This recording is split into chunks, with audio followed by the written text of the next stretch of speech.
So Akhandam, Satchidanandam. So each of these words are loaded with a lot of meaning. We have done a very quick introduction to Vedantasara. Each of the words we'll discuss today. Satchidanandam, Avang Manaso Gocharam. Brief meaning is this word. Each word, why is he using? It has some relevance, some purpose, special purpose, which the Acharya is employing here, because he is referring to Brahman, Atmanam, Akhiladharam, Ashraye, Abhishta Siddhaye. What is the Abhishta? He wants moksha, that is the prayojana of the sadhana. He is going to start Vedantasara. Vedantasara, Vedanta means the whole, the end, the Jnana Yoga Paraka, the Jnana Khanda of the Vedic literature, the Upanishads.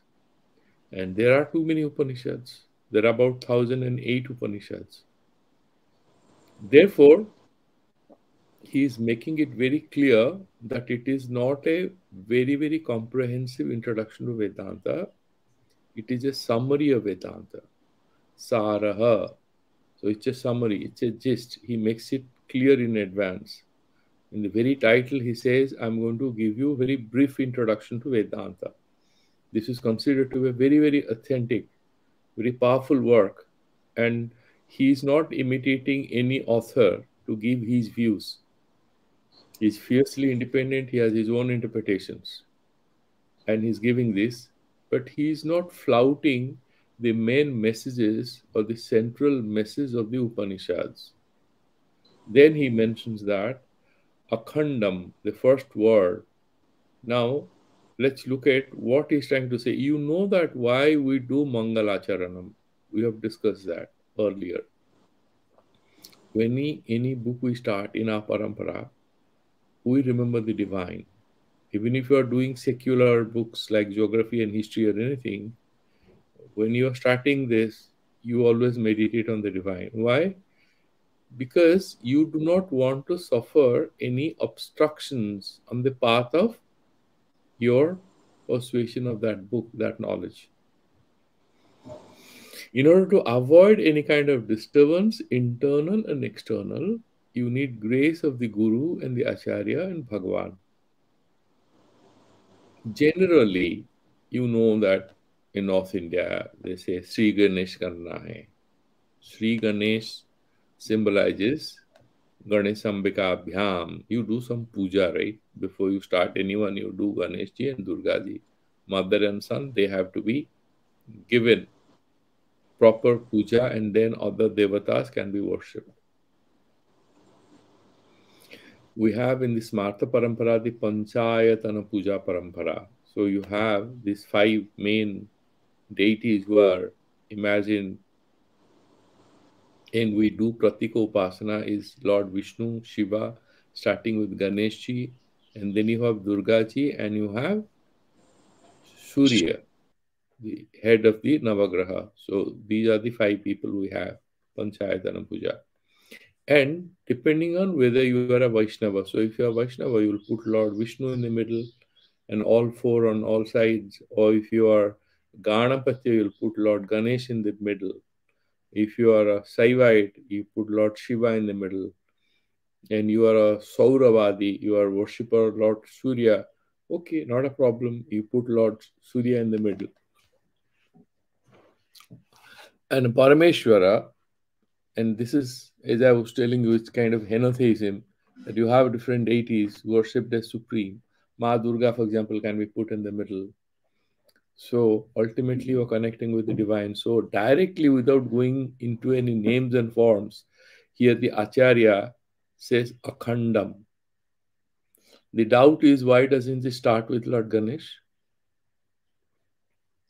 Why is he directly getting into Param Brahman? The explanation the commentator gives is very interesting. Vidyaranya Muni, he's saying, even though generally Lord Ganesh is remembered before studies, here he is directly neither Saraswati nor Ganeshji, He's directly talking about, if you look at Param Brahman, you are including all gods and goddesses, because these are expressions of that ultimate absolute truth. That's Sachidananda Swarupa. Because the Upanishad says,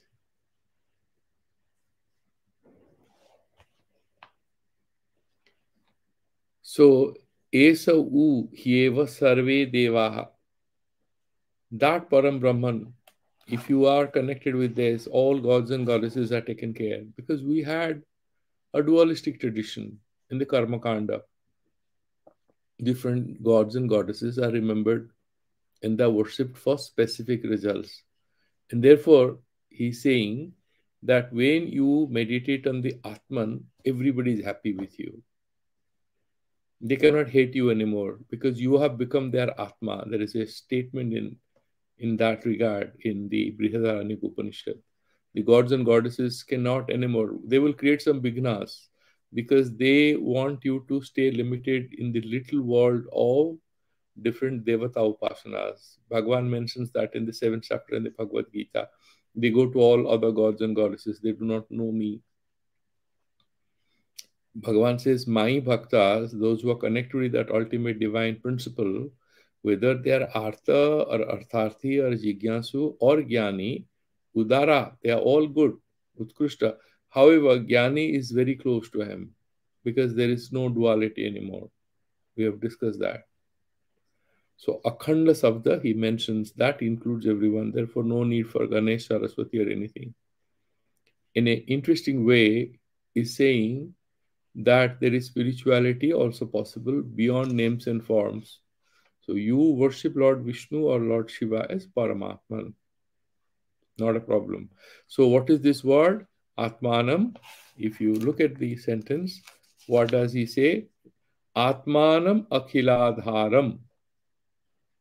So you have Tvam Padartha and you have Tat Padartha. Whenever the Atma word comes in, the finger goes towards yourself, that Atmanam. And you are meditating on the non-difference between this and that. This and that are references at a phenomenal level. Ultimately, the difference will get dissolved. That is what is Vedanta. That is introducing to the back door in a very beautiful, cryptic way, because now we'll get into the details in the coming verses. In the prayer itself, the secret is there of the whole book. Atmanam, what is that Atma? Who is that Atma? Visuddha Chidrupam. Ishvara is not Vishuddha Chidrupam. Please understand. Ishvara is what? Maya Upahita Chaitanya. That Maya Saktivan is Ishvara. Without Maya Sakti is Vishuddha Chaitanya. Can you do Upasana of Nirupadika Brahma? The higher level Vedanta text will say that meditation on Nirupadika Brahman is not easy. Vidyaranya Muni, however, in his book Panchadasi, he mentions, yes, it's possible. Even if you do not know what is Brahma, if you say, I am Brahmasmi, that is a meditation. That is one mode of Upasana. You are not there, but still you meditate on it, and slowly the mind becomes stable and pure. And it becomes so pure, slowly you are ready for vichara. You already heard everything you have read, but the mind becomes clearer and clearer, and you are able to experience it. It's like there is a difficult mathematical problem. You are working on it. You have spent hours. You are not being able to solve that puzzle. But if you look at the life of all scientists, many of the most difficult puzzles they have solved, not on the study table, but maybe when they're walking in the garden, it strikes them. Archimedes found that when he was in the bathtub. How does that happen? So the consciousness becomes so clear that they are able to see the truth. They say it was revealed to me.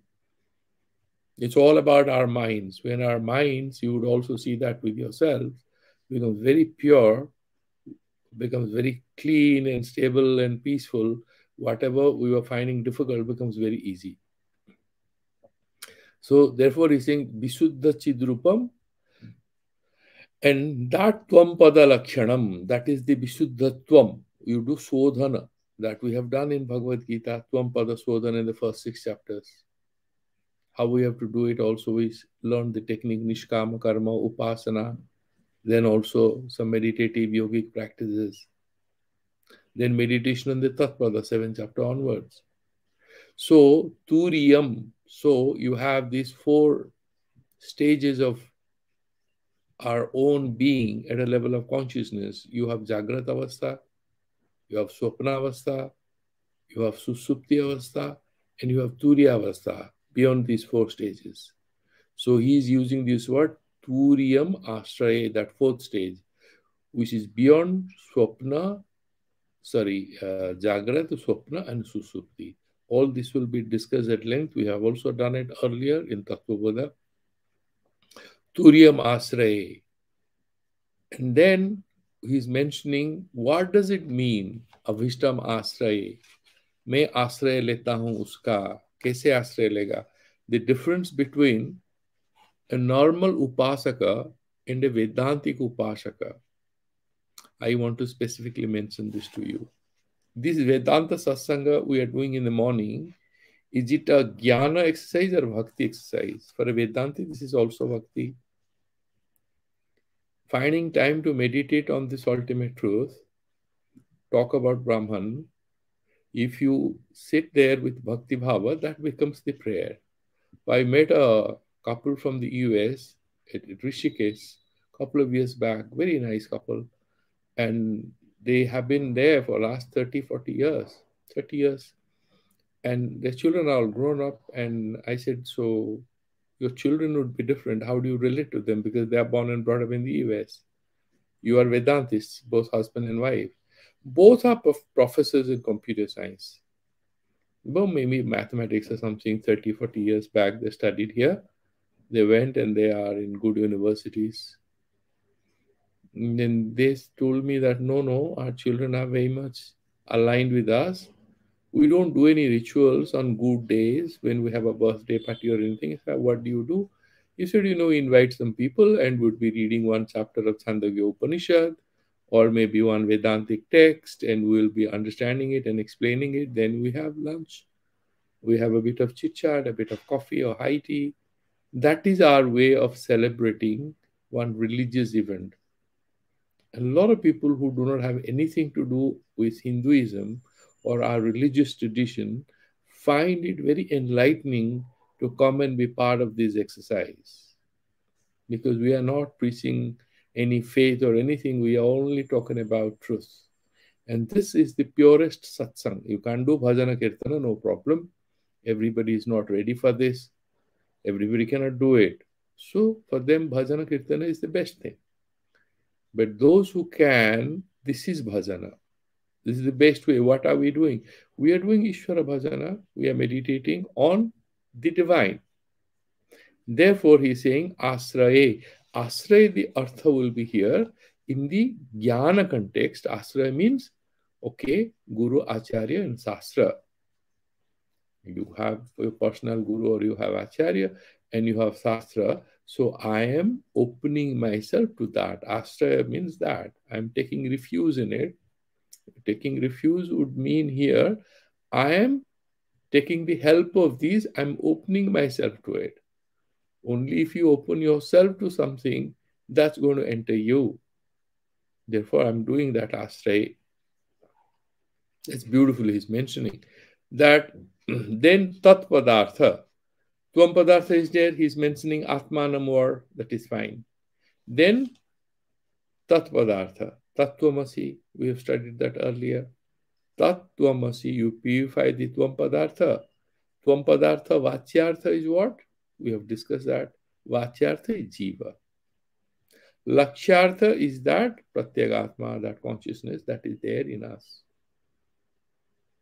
It's not the human being, but the consciousness which hides in the human being, which is without name and form. The state which we reach in Nirvikalpaka Samadhi following repeated meditations on the Mahavakyas of the Upanishads. And Vachyartha means whatever you say, what is the reference of the word. And what is that in case of Tat Padartha? Ishvara. That is Vachyartha. What is Lakshyartha? What is intended? The Lakshyartha or intended meaning of that word, Tat, is Nirupadhika Brahman. So, Tat Pada and Tvam Pada, when we remove the upadhis, the trappings of name and form, then there is a beautiful alignment. The beautiful alignment happens at the ultimate level of dissolution of differences, all differences between the Jiva and the Brahman, because Namarupa have gone, Upadhis have gone. So, in that absolute state of Samadhi, the pure consciousness that we have or we become is actually no different from the pure consciousness which holds this whole universe. Why? We as human beings, when we drop that we and human beings, all that, what remains is pure consciousness. That is how, that is Tvam Padartha now is explaining the Tat Padartha. What are the words he's using? Akhandam. Why the word Akhandam? Because he is trying to explain Anantam, without any end, not Khanda. So, Bastu Paricheda Sunya. What is Bastu Paricheda? We have discussed that. Sajatya, Vijatya, Bheda Rahita. Sajatya, 1 pen, 2 pens, 3 pens. There is a class of pens, class of objects called pens or pencils of humans. There are no 2 Brahmans, there is only one. And it is not locally limited, it is not spatially limited. Desa, Kala, Bastu, Paricheda, Sunyam. So that is Akhandam. Istrikala Sai, Bhuta, Bhavishyata, Vartaman. Everywhere there, it's Nitya. And then it's not limited to one area. That is why you cannot move. We have done it. Atuloyam Sanatana in Bhagavad Gita. You cannot move. Why? Where is the space to move? Wherever you go is there. Vishu Pravasana Vasudeva means it's everywhere. So Akhandam, that is one important thing he's mentioning. Nama Rupa of Devatas we do for the comfort we want to experience in doing meditation much easier. The ultimate destination is Akhandam, without any restrictions, without any lines which separates one from the other. And then what he says, this particular thing, Akhandam, is Vijnanam Anandam Brahma. That is the Upanishadic statement. Satyam Jnanam Anantam Brahma. This is how these are called Swarupa Lakshanas. What is a Swarupa Lakshana? A way of describing something where the meaning is contained in the words that are being used. Swarupa Lakshana. If you are mentioning that in a little indirect way, and it is not fully there in the set of words which you are using, then that becomes Tatastha Lakshana. Okay?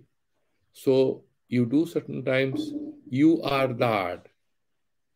There is not much about Brahman in that, but Satyam Jnanam Anantam Brahma, directly you are getting it. You are that, all the dualities have to be removed. There is a bit of prakriya which is involved. Some derivations have to be done. Tatastha Lakshana is mentioned, who cannot otherwise understand it. Swarupa Lakshana, directly you can understand, the mind is sharp and clear, so you can mention it. And both are used in our Vedantic discourses. Vijnanam Anantam Brahma. So he's saying what? Akhanda ityadi vihi ananda padasya samasaha. So akhanda means what? Because the satyam jnanam anantam brahma, you have to relate them. And Brahman is all of these. They are not together. So satyam, jnanam, anantam. Each of these are descriptions of the Brahman. So this ananta, without any end, that is Brahma. So the akhanda sabda you understand.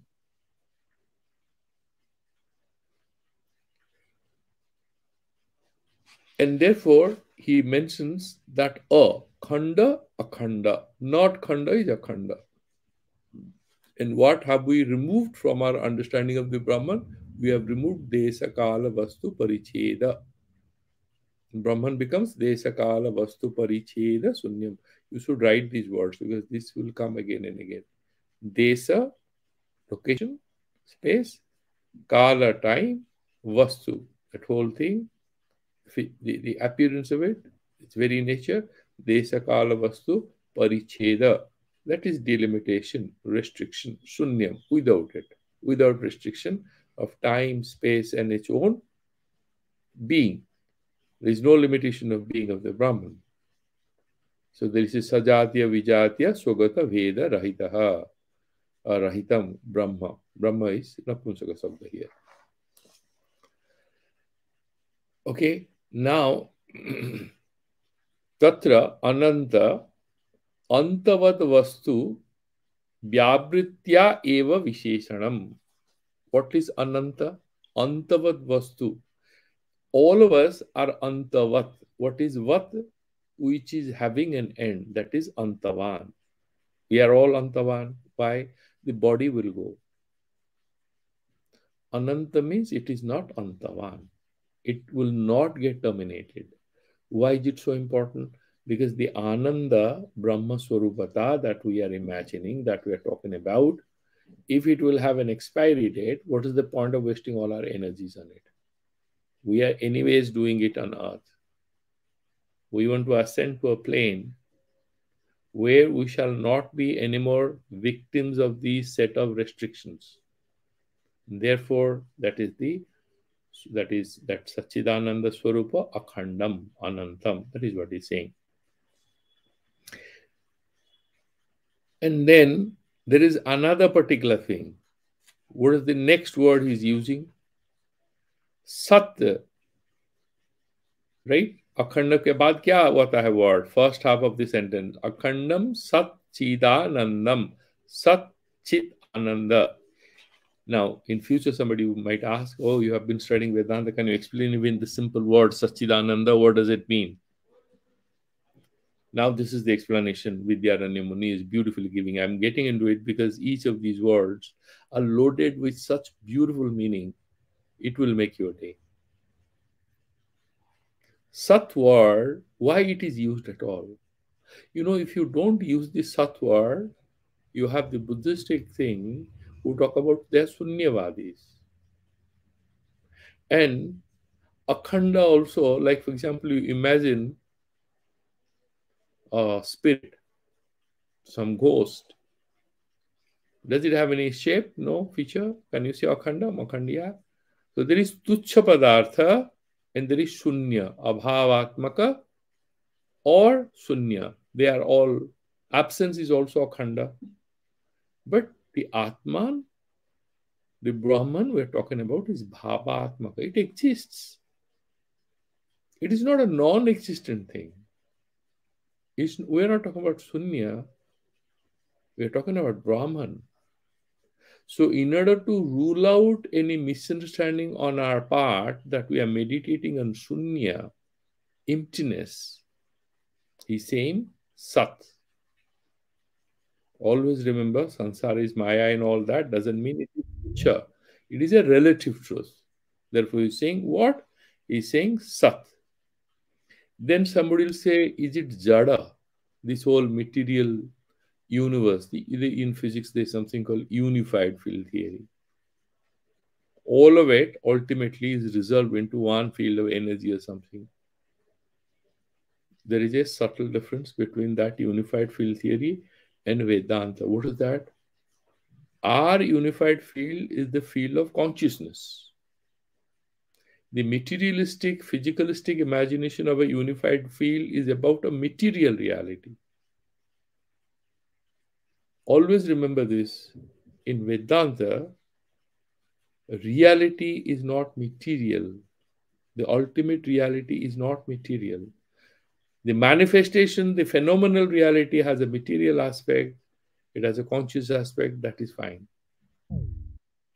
But in the ultimate sense, the unified reality that we are talking about is of consciousness. You would say, but consciousness means consciousness of something. So duality comes in, Dvaitavada. There will be a knower, there will be a known. No, by consciousness, we're talking about pure consciousness, we're talking about awareness. Chit. Now you know why the chit word comes in. Sat, then chit. Sat can also refer to material things, jada vastus. Therefore, there is chit word. Sat and chit. Sat and chit, both are mentioned there. Why should you be interested in consciousness? What do I get there? Is there going to be any feeling? Am I going to benefit in any way? Will there be any elevation of my mood which gets so stressful? I become so miserable. I become so confused again and again. He clarifies immediately. He says, Anandam. So, Chit is Jnana. Now, I will not drive you much deeper, confuse you, but just remember a little. Whenever you talk about knowledge, knowledge is always knowledge of something, knowledge of your projects, knowledge about parents, knowledge about relationships, your everyday life around you. That is Vishesha Jnana. So that is what is referred to in some ways as Vigyamti. Vijnana, Vigyamti. There is something called Gyamti, just the process of knowing which is much purer. So here, when you're talking about Bhagavan, Jnana Swarupa, he says, Chit Jnanam Gyamtihi iti paryayaha. That awareness, it is awareness without thoughts. This is an imperfect way I'm putting it for the lack of words. Whenever it's awareness or with thoughts, it is taking different shapes and sizes, and we're making sense of things. When we have awareness without thoughts, there are no alternatives. That is that complete purity there. That he's talking Sachidananda Swarupaha. So there are a lot of statements in the Upanishads where Brahman is equated with Jnana, but not with definitions or defining features as we would have it with Vishesha Jnana. It is pure knowledge, not knowledge of anything. It is Jnana Swarupa because it is Nitya. Now, so it remains that we have done, what are the words we have done in the first half of the verse? We are coming close to an end. Okay. So Sachidananda, we have done it. So can I describe it? Can I go see the Brahman? He says you cannot. Why? Avang manaso gocharam. Gochara sabda, underline and write it by the side. Gochara always refers to Vishaya. Object of knowledge, object of experience, gochara. Now, avang manasa, vak, you cannot describe it. Manasa gochara. So, whether it is mind or your words, that means all your gyanendriyas you can include. Mind is the sixth indriya. By vak, you can include all gyanendriyas and karmendriyas. You cannot go there physically, you cannot talk about it. You cannot use your eyes or ears to appreciate about the reality. There is a sound you can hear, there is an object you can see, there is some touch or smell, you can touch it and feel, or you can use your tongue to experience what it is like. But it is avang manasogochara means it is beyond that. That he makes it very clear. Atmanam, we have already discussed that. Then only small thing, akhiladharam. Akhila, again, akhila means akhanda in a certain sense. Akhila adharam, this whole universe, that is the foundation. The difference between Buddhism and Vedanta is this much. They talk about the truth, the sansara is Maya. But niradhisthana, they are not talking about Atma or Brahman, there is no adhisthana. Of course, they do in an indirect way, they talk about Buddha nature. So we both are Advaitavadis, non-dualists. Our Advaitavadi is supplemented with the fundamental principle of existence. Kuch hai, kuch nahi hai, kuch hai. What is that? That is Brahman. We don't see it. And that is the truth. That is why it is Brahman. It's not supposed to be visible.